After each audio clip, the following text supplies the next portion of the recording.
So, you'd like to get straight on with the use of capital letters and periods. That's cool, but there's not much point trying to teach you what you already know. So, I've got 4 short exercises I'd like you to complete before I try to explain anything. Once you've finished these exercises, I'll have a much better idea of your strengths and weaknesses, and so I'll be able to focus in on any areas where you may need extra help. So, let's get going! On my screen here are 4 sentences. What I want you to do is drag the check to the correct use of the period and the X to the incorrect use. When you've finished, click Done.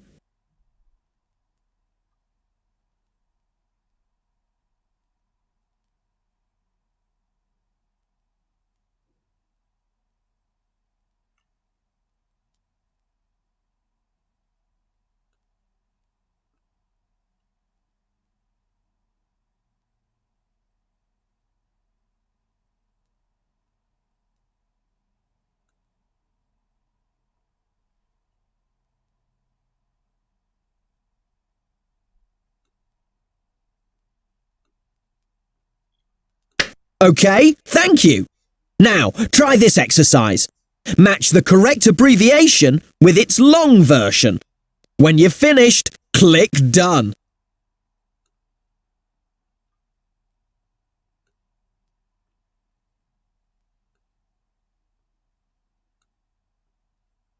OK, that's lovely. Thank you. This time, I want you to put a period into the appropriate place in each of these sentences by clicking on the space where you think it should go. When you've finished, click Done.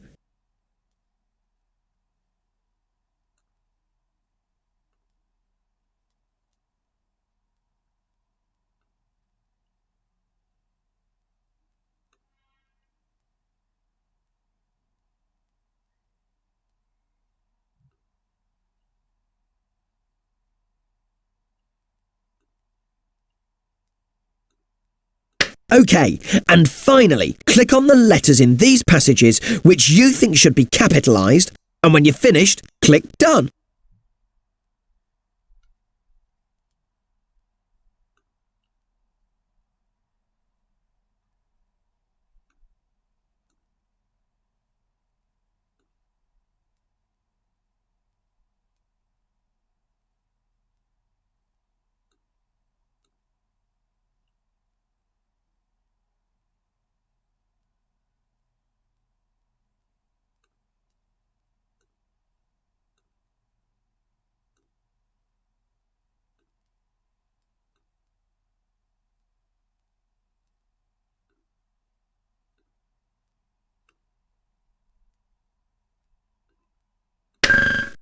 OK, that's lovely. Thank you.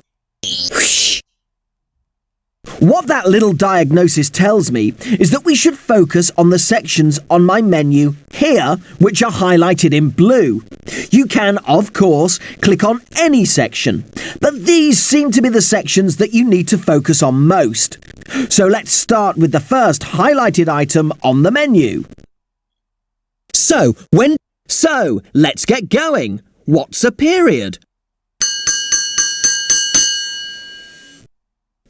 Well, as you probably know, a period is that tiny dot which you find at the end of sentences.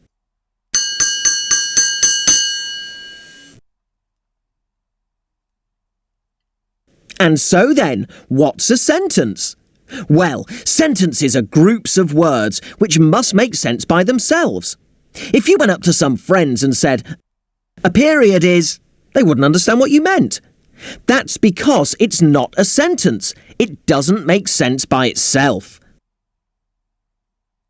A sentence is basically a unit of sense, and so what periods do is make it clear when the unit of sense ends.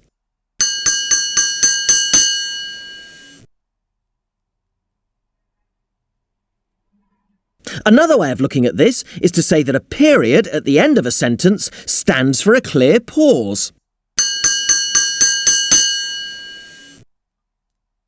It helps the reader make sense of a text. If you were to come across this passage, for example, I bet you'd find it hard to understand. To see what I mean, go on, read it out loud, and click Done when you've finished. Periods and sentences, so you must use them. Sentences can be very short, they can also be as long as you like. A sentence must make sense by itself. A period at the end of a sentence means you pause for quite a time. Well, if you didn't cheat, I bet you didn't find the passage all that easy to read or understand, and you probably also ran out of breath. But if you knew where the periods were, I bet it wouldn't have been so difficult. So, periods are useful to make it clear where sentences end.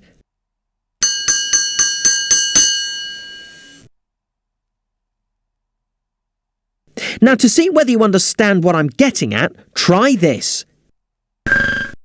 Drag the check to the correct use of the period and the X to the incorrect use. When you've finished, click Done.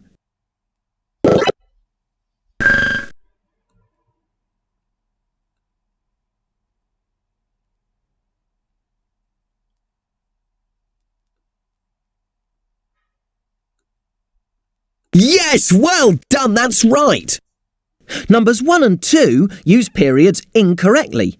So you must doesn't really make sense by itself, and so shouldn't really be a sentence by itself.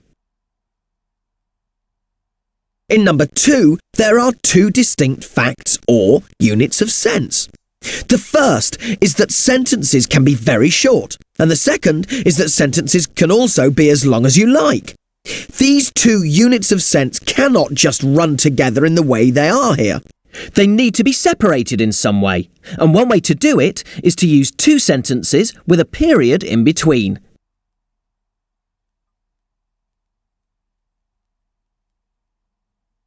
The third and fourth sentences, however, are correct.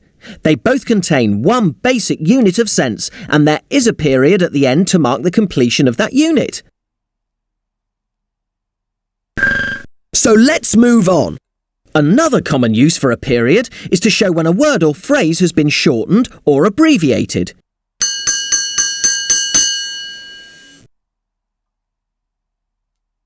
It stands for the letters you have missed out. For example, you might live in Jubilee Street, but on your letters you might write Jubilee Street.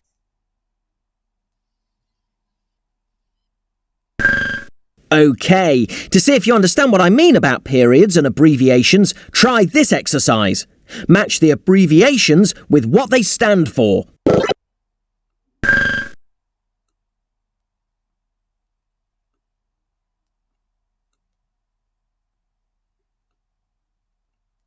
Yes, well done. That's right. USA stands for the United States of America. Mr. is an abbreviation of the old-fashioned word Mr. MPG stands for miles per gallon, used to show how much fuel your vehicle consumes. Finally, many addresses use abbreviations. Square is a shortened version of square in an address. OK, so let's move on. Capital letters should all... So, when do you use capital letters?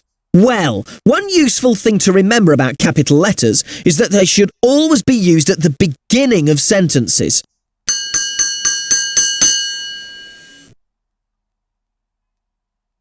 But that means you need to know when one sentence ends and the next one begins, and that can sometimes be tricky. What you need to remember is that sentences should contain just one basic idea or one set of ideas. You can't run two ideas together in a sentence unless you clearly connect them in some way. So this line here is not a sentence because it has two ideas in it. The first is that Paul was tired, and the second is that he fell asleep. There are really two sentences here because there are two separate ideas.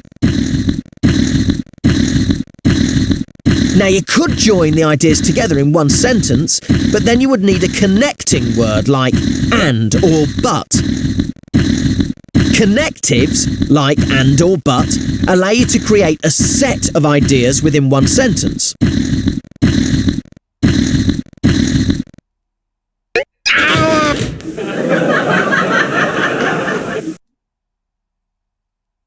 But for now, the point I want you to remember is that you must always use a capital letter at the beginning of a new sentence.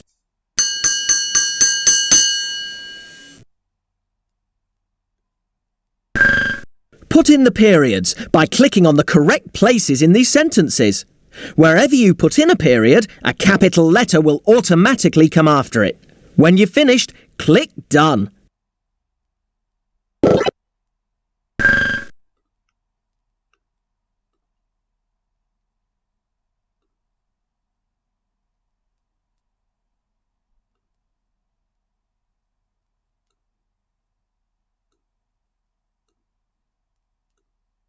Yes, well done, that's right.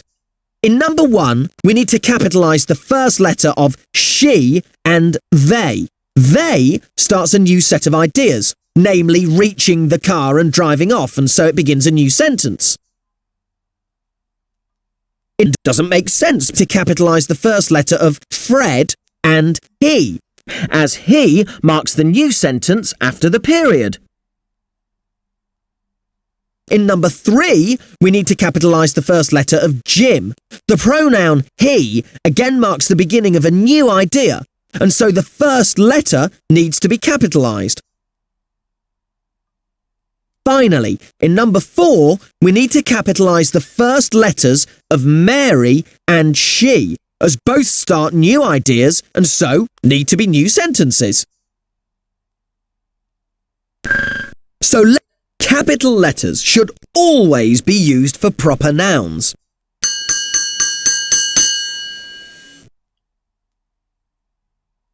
What's a proper noun, I hear you ask?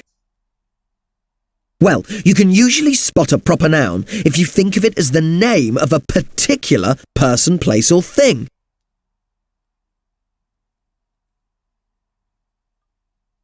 First and last names, like Mary and Jones, are proper nouns. And so are countries and place names, and brand names and days of the week. They are all proper nouns, and so you need to capitalise them.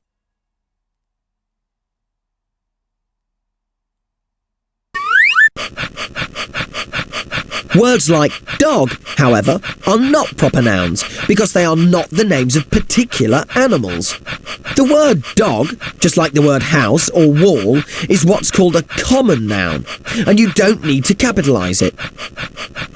Most nouns are common nouns, but if you were referring to a particular dog, like Nico here, then you would capitalise the word Nico because it's the name of a particular dog.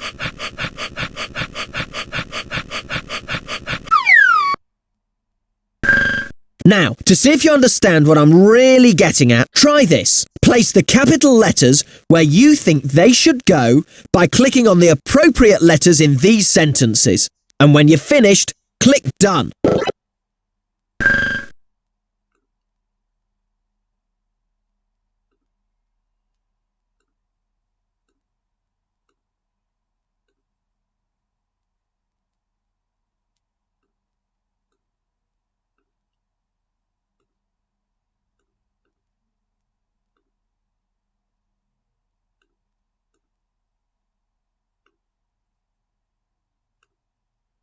No, I'm afraid you haven't quite got that right.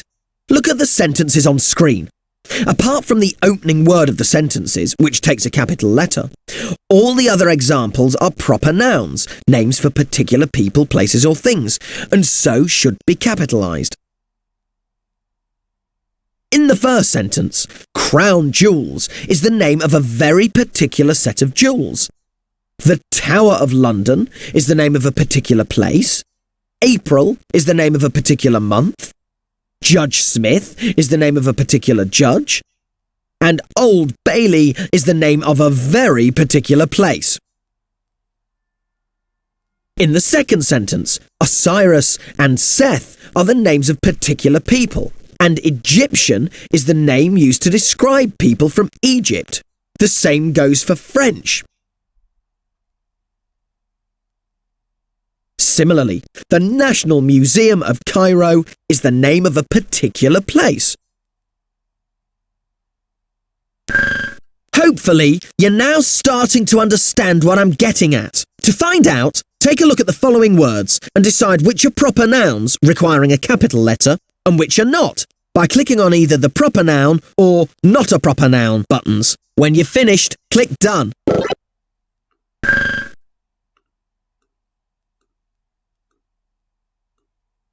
Yes, that's right. It looks like you're getting the hang of this. They are, of course, all proper nouns because they are names of particular people, places and things, so they all have capital letters.